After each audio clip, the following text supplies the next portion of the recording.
Iz godine u godinu u Hrvatskoj je sve veći broj ljudi koji pate od ozljeda i oštećenja lokomotornog sustava. U Poliklinici Medikol navedene tegobe uspješno se liječe najnovijom i najmodernijom PRP metodom. Poliklinika Medikol je među prvima uvela u Hrvatskoj liječenje matičnim stanicama i faktorima rasta PRP metodom.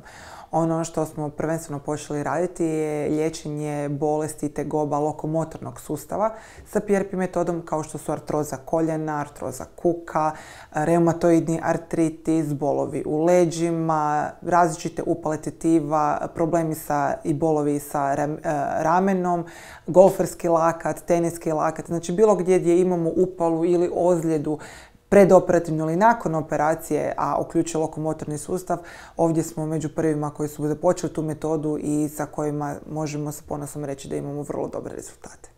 Artroza koljena je najčešća bolest lokomotornog sustava. Može biti uzrokovana genetskom predispozicijom, starijom životnom dobi, većom tjelesnom težinom, ozljedom, ali i smanjenom fizičkom aktivnošću. Ovo stanje dovodi do raznih negativnih promjena u zglobu kao što su degeneracija i oštećenje hrskavice i kosti ispod nje. A mogu se pojaviti i upale okolnih struktura. Simptomi su jaki bolovi u koljenu, otežano hodanje te natečenost i ukočeno samo koljena. U težim slučajevima događa se da osoba više ne može hodati te je potrebno kirurško liječenje. Mi ovdje u Medikolu uspješno liječimo artrozu koljena najnovijom i najmodernijom PRP metodom koja je najmanje invazivna jer kod tog nekirurškog zahvata koristimo matične stanice i faktore rasta pacijenta u koje ne dodajemo nikakve konzervanse, steroide, aditive ili lijekove. Zato je ta metoda preporučljiva svima bez obzira na dob.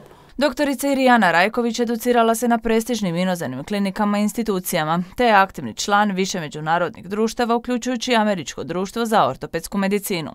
Osim što je pozvani predavač na mnogim svjetskim kongresima, doktorica Rajković ujedno i predavač na Američkoj akademiji za estetsku medicinu, te educira brojne kirurge iz cijelog svijeta na području estetske medicine i plastične i estetske kirurgije.